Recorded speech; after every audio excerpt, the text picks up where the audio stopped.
Bonjour, on se retrouve sur pas Borderlands 3, hop, mais sur un petit fond d'écran sympathique, en compagnie de FR. Bonjour FR, merci pour le vent. Euh, En gros, on va parler un peu de Borderlands, comment je l'ai découvert, voilà. Donc j'ai préparé un petit texte, on va en parler ensemble, et puis FR a le texte aussi, et voilà. C'est chaud, oui, FR? Allez, on va partir. Donc Alors, alors, pourquoi une chaîne dédiée à Borderland? non, En pas plusieurs exactement comme questions. ça. Non, c'est pas par ça que je commence. Alors déjà, je vais commencer par comment j'ai découvert Borderlands. Je suis en train de lire mon texte, hein, donc c'est pour ça que je regarde pas la caméra. Donc en 2012, je suis un youtubeur, donc pas moi, mais une personne que je suis en train de suivre, qui sort une vidéo sur Borderlands 2 une semaine après sa sortie, et le jeu est sorti le 18 septembre 2012, donc ça remonte un petit peu. T'as une idée de qui c'est ce youtubeur? Je te l'ai dit juste avant, mais on va voir si tu t'en rappelles.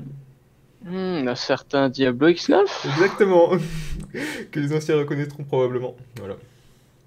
Donc à ce moment-là, je découvre un FPS avec des graphismes différents de ce que j'ai l'habitude de voir et qui me plaisent, hein, parce que d'habitude, moi c'était plutôt Call of, graphisme réaliste en 2012, mais voilà, ça vaut ce que ça vaut. Et un côté RPG du jeu qui commence à m'attirer, parce que voilà, j'en avais marre juste du FPS, les jeux de rôle c'est bien aussi. Donc du coup, à cette époque, j'ai 16 ans, voilà, j'étais jeune, jeune et con, et je décide donc de mettre sur le jeu sur ma liste de Noël, parce que je suis pauvre et que j'ai pas d'argent sur moi. C'est surtout que j'ai un autre jeu que je joue beaucoup, c'est Modern Warfare 3, Call of Duty Modern Warfare 3. Je m'éclate sur ce jeu et du coup je me dis que je peux attendre un peu avant d'avoir un autre jeu. Du coup mes parents me l'offrent à Noël et je peux enfin y jouer. Bon ça c'est... Voilà, je l'ai à Noël, mais j'y joue pas tout de suite, j'y joue à un autre jeu avant. Je joue à Halo 4 que je termine en 3 jours. Et du coup après je passe en Borderlands 2. Et du coup je commence le Borderlands 2 sans avoir joué au 1. Grave erreur ou pas, hein, parce que quand on voit la gueule du 1... Hmm, D'accord, mais avec tout ça, c'était quoi tes premiers pas sur Borderland 2? Ah ah, donc mes premiers pas sur Borderlands 2, quel enchaînement, oh là là, c'est magnifique. Alors du coup, vu que j'ai obtenu ce jeu à Noël, j'y joue en mode casual, sans chercher à obtenir de butin légendaire. Déjà, je sais même pas ce que c'est, je sais pas comment en avoir, voilà. Newbie! Exactement. Du coup, j'avance avec juste du butin épique quand j'ai de la chance d'en trouver, sinon c'est juste du rare. Donc le butin épique c'est le butin violet, le butin rare c'est le butin bleu. Et je termine ma première partie, donc je jouais le soldat avec sa tourelle. Et je passe une demi-heure pour battre le boss de fin parce qu'il a trop de vie et que je n'ai pas de bons équipements. Voilà, de bon, la bonne demi-heure pour finir un boss. Voilà. Pareil, mes points de compétences, ils étaient pas du tout bien répartis. Genre, je répartissais entre les trois arbres de compétences. Du coup, bah, pas du tout optimisé. Mon perso, il ressemble à rien. Mais bon. Et quand je découvre le mode chasseur ultime, parce que quand tu finis le jeu, tu découvres le mode chasseur ultime, bah, je suis content parce que du coup, je me dis que je vais pouvoir continuer à jouer sur un jeu que j'aime. Voilà. Alors c'est bien beau tout ça, mais ça nous amène pas au fait que tu sois en train de trahir le jeu et que tu l'aies poncé. Comment Oui. ça a commencé tout ça? Alors, comme j'ai dit plus tôt, je ne savais pas comment avoir du butin légendaire. Du coup, j'ai fait comme la plupart des gens, je suis allé sur YouTube et j'ai tapé Borderlands 2 butin légendaire. Ah, c'est bateau, mais au moins ça marche. Et donc, du coup, je tombe sur la chaîne d'un gars qui a full équipement légendaire, qui explique quel boss donne quoi. C'est comme ça que j'ai appris un peu quel boss donnait quel équipement dans mes vidéos et que je vous le retransmets. Il explique aussi comment optimiser ses points de compétence sur le soldat et la sirène, les deux persos qui jouent. Parce que oui, j'aime bien la sirène aussi, et c'est pour ça que je joue sirène quasiment tout le temps. Je pense que ça se voit. Mais du coup, voilà, lui il joue soldat et sirène, et du coup, il montre un peu les persos, comment mettre les points, tout ça. Donc, le mec, tu vois qu'il est chaud sur le jeu. Je peux pas présenter sa chaîne par contre parce qu'il l'a supprimé. Mais enfin, je crois savoir pourquoi, mais bon, je vais pas rentrer dans les détails parce que ce sera un peu trop personnel pour lui. Mais comme ça fait à peu près 7 ans que cette personne a supprimé son compte, je ne me rappelle plus de son pseudo, c'est ballot.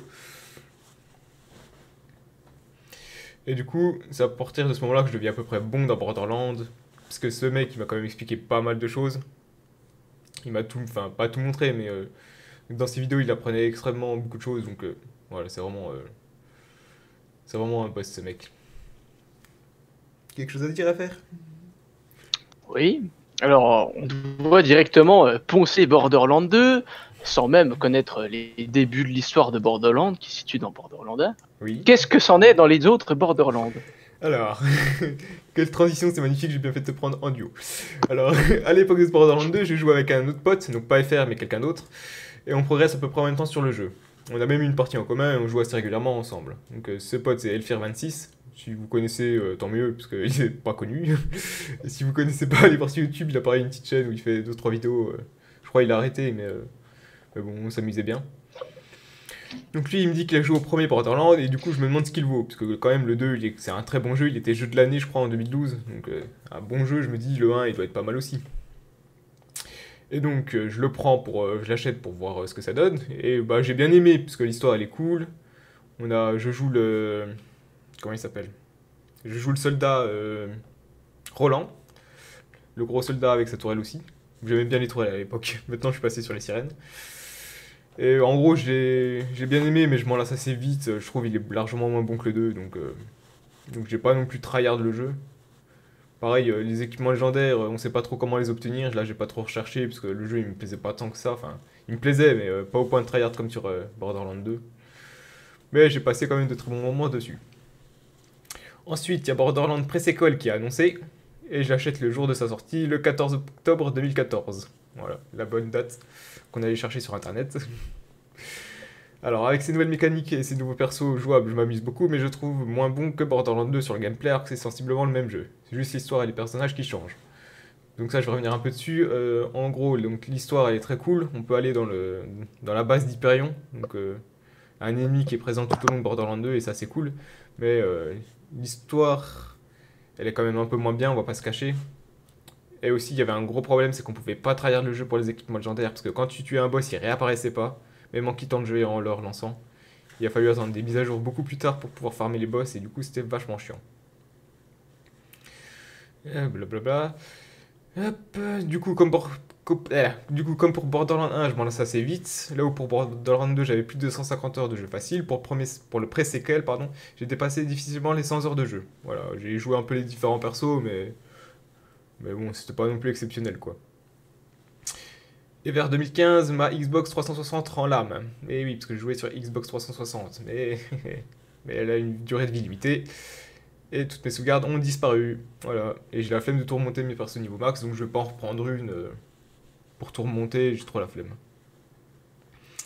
Voilà. Donc à ce moment, beaucoup de mes potes qui jouaient sur Xbox sont passés sur PC. Donc je vais les suivre. Présent. Hein. Oui, toi aussi t'es passé sur PC. T'as coupé, mais on t'a entendu. Hop, du coup, moi je me prends un PC aussi, et je me rachète les 3 Borderlands dessus, parce que j'aime quand même beaucoup ces jeux, même si je les aime moins bien que Borderlands 2, Borderlands Pre-Sequel et Borderlands 1, je les aime quand même. Rien que ça. Ouais. Moi je les ai pas eu pour très cher, c'est sur Steam, ils valaient plus grand chose. Je crois Borderlands 2 et 1, je les ai eu pour 15 €, les deux ensemble, et Pre-Sequel, je crois que j'ai dû mettre 20 € parce qu'il était un peu plus récent. Donc, Toute cette richesse balancée. ouais. Voilà. Qu'est-ce que j'aurais pu faire de cet argent? J'aurais pu acheter au moins. Ouais, voilà, des bonbons. Du coup, j'ai retryhard juste Borderlands 2 en montant la sirène et le commando au niveau max. Donc le commando, c'est le soldat, je les appelle pareil. Et voilà. Et du coup, avec les DLC, hein, je l'ai monté au niveau max, donc c'est-à-dire niveau 72. À cette époque-là, c'était niveau 72, et maintenant c'est niveau 80. Et à ce moment-là, c'était juste niveau 72, avec les DLC qui étaient sortis. Et au passage, je jouais d'autres jeux sur mon PC, je joue pas que à Borderlands, mais principalement quand même à Borderlands 2 et à Hearthstone, un jeu de cartes. Je sais pas si je vous en ai déjà parlé, si j'aime bien ce jeu. J'y passe beaucoup de temps, mais bon. Voilà. Donc ensuite, le 28 mars 2019 est annoncé Borderlands 3. Donc là, encore une fois, merci Internet d'avoir retrouvé ces dates, parce que moi je m'en souvenais pas. J'ai aucune mémoire des dates, c'est terrible. Et avec cette annonce est prévu un DLC supplémentaire pour Borderlands 2, afin de préparer le terrain pour Borderlands 3 qui va arriver plus tard. Donc, ce DLC, il est vraiment très cool. C'est la suite, en fait, de Borderlands 2, tout simplement, plus... parce que Pre-Sequel arrive avant Borderlands 2 dans l'histoire, donc voilà. Et du coup, ça nous met bien en jambes, enfin bien en bouche pour la suite qui va arriver, et c'est cool. Ça rajoute aussi 8 niveaux de max, 8 niveaux, où on peut monter du coup maintenant au niveau 80, et ça c'est cool, parce qu'on a plein de points de compétences à mettre, nos persos ils deviennent complètement cheatés et tout. Mais avec le Manchester Ultimate 2, ça reste quand même assez compliqué de se balader. Voilà. Donc je suis méga hype par ce Borderlands 3, je l'achète évidemment jour 1, Day 1, voilà. Mais je vais pas le tryhard tout de suite parce que je me suis rappelé que Borderlands Pre-Sequel, j'avais tryhard entre guillemets, mais j'avais joué à fond dès le début, mais je m'étais vite lassé quand même, ce qui était un peu moins bon. Sauf que ce Borderlands 3, pour moi, il est excellent. Voilà. C'est un jeu vraiment que j'apprécie, hein, je pense que ça se voit parce que je fais des vidéos dessus. Mais, euh, mais voilà. Quelque chose à rajouter, FR? Alors oui, pour tous ceux qui ont apprécié l'élocution exceptionnelle de Cyberflow 25, vous pouvez aller sur l'application Amazon Audible et vous cherchez dans la barre biographie Cyberflow 25 Borderlands pour réécouter ce texte en exclusivité. Vous aurez sa voix dans votre casque audio ou dans vos oreillettes pour dormir le soir. Vous verrez, c'est parfait. Ouais, voilà, voilà. On aime bien se foutre de sa gueule. Hein. Eh bien, nous en savons un peu plus sur toi, Flo. Et oui. Il est temps de clôturer. Oui, bah j'ai pas prévu de fin en fait, je suis en train de me dire. Bon bah du coup je vous dis bonne journée et à la prochaine. Salut.